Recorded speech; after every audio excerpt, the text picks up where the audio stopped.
Assalamualaikum warahmatullahi wabarakatuh. Halo semuanya, perkenalkan aku M. Yasir Mubarok dengan NIM 16022000028 dari kelas DP 4401A jurusan Desain Produk Telkom University. Pada kali ini aku akan menjelaskan tentang presentasi botol plastik PET sebagai UTS Material Teknik 1. Yang akan dibahas pada materi ini yaitu yang pertama ada apa itu plastik PET dan bagaimana karakteristiknya, lalu ada apa itu botol plastik PET, lalu ada bagaimana sejarah botol plastik PET, apa kelebihan dan kekurangan dari botol plastik PET, dan terakhir bagaimana cara membuat botol plastik PET. Sebelum mengetahui apa itu botol plastik PET, alangkah baiknya kita mengetahui terlebih dahulu yaitu materialnya. Apa itu plastik PET? PET atau polietilena tereftalat adalah polimer termoplastik serbaguna yang termasuk dalam kelompok polimer polyester. Resin polyester sendiri dikenal dengan beberapa sifat unggulnya, yaitu resisten terhadap zat kimia dalam segi mekanis dan juga termal. Plastik PET bersimbolkan daur ulang angka 1. Lalu, apa karakteristiknya? PET pada umumnya memiliki karakter yang sangat fleksibel dan tembus pandang. Bergantung pada proses pembuatannya, plastik PET bisa dibuat menjadi produk dengan sifat kaku maupun semi kaku. Selanjutnya kita masuk ke botol PET. Apa itu botol plastik PET? Botol PET merupakan botol dengan tingkat kejernihan yang tinggi, kaku dan memiliki sifat sebagai gas barrier. Karena pori-porinya yang kecil pada botol dengan material PET, membuatnya mampu menyimpan gas dan aroma yang lebih lama dibandingkan beberapa material botol plastik lainnya. Sifat material PET yang jernih sangat disukai orang-orang karena mampu menonjolkan warna-warni produk yang dikemasnya. Lalu terdapat sejarah botol plastik PET. Pada mulanya, penemuan wadah minum masih berupa gelas yang terbuat dari kaca. Namun, sedikit demi sedikit pada tahun 3000 sebelum Masehi, kaca mulai dibentuk sebagai botol, sebagai wadah penyimpanan air dan juga anggur. Selanjutnya, Alexander Parkes, metalurgis, pertama kali menemukan plastik pada tahun 1862. Bahannya berasal dari selulasa bernama Parkesine. Kemudian, pada tahun 1909, ahli kimia asal Belgia bernama Leo Baekeland menemukan plastik pertama dari bahan yang sepenuhnya sintesis. Penemuannya diberi nama bakelite. Pada 1940-an, akrilik, nilon, neopren, dan polietilen berkembang semakin luas.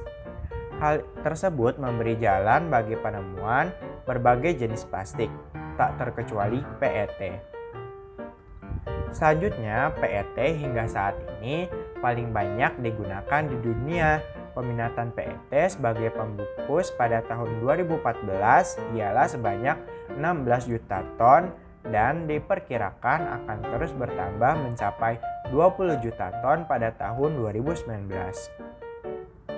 Selanjutnya terdapat kelebihan dan kekurangan botol plastik PET itu sendiri.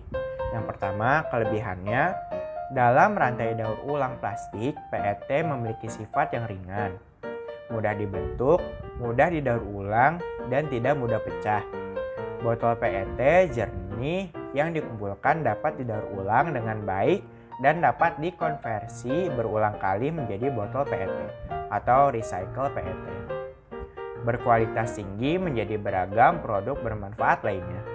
Sedangkan kekurangan dari botol plastik PET sendiri yaitu jika diisi produk cairan dalam kondisi panas yang melebihi 60 derajat Celcius, botol tersebut akan mengalami deformasi atau perubahan bentuk dan bahan-bahan kimia yang ada di botol plastik tersebut juga dapat ikut terlarut dalam makanan atau minuman tersebut.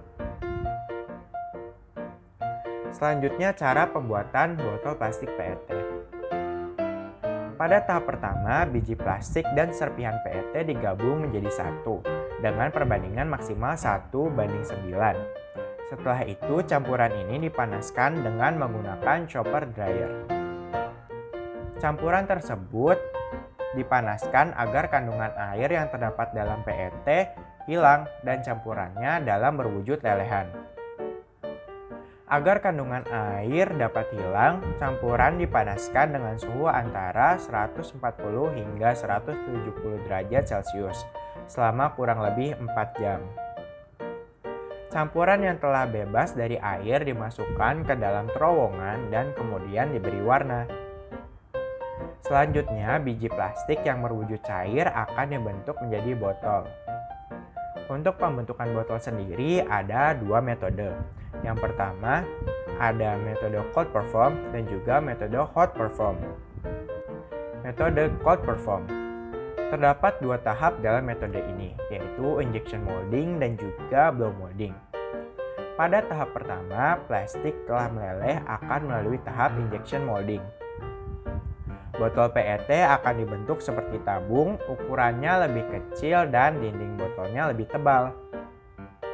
PET yang masih dalam bentuk lelehan diinjeksikan ke dalam cetakan hingga PET-nya memenuhi cetakan. Lalu didinginkan menggunakan air dingin agar bentuknya tidak berubah saat dilepas dari cetakan. Selanjutnya, blow molding.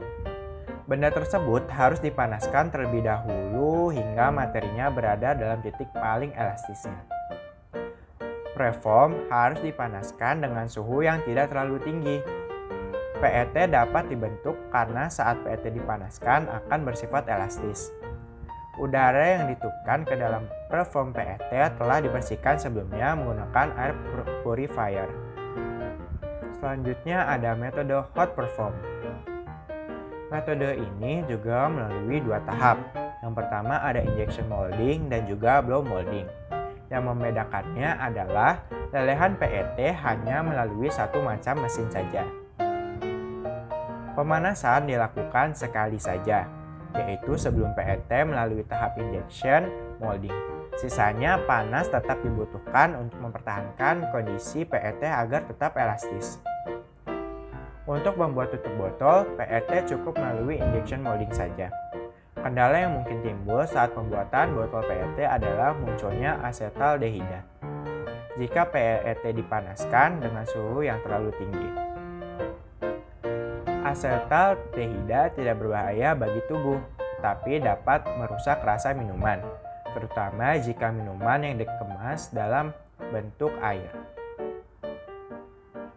Asetaldehida dapat muncul ketika PET dipanaskan dengan temperatur di atas 260 derajat Celcius.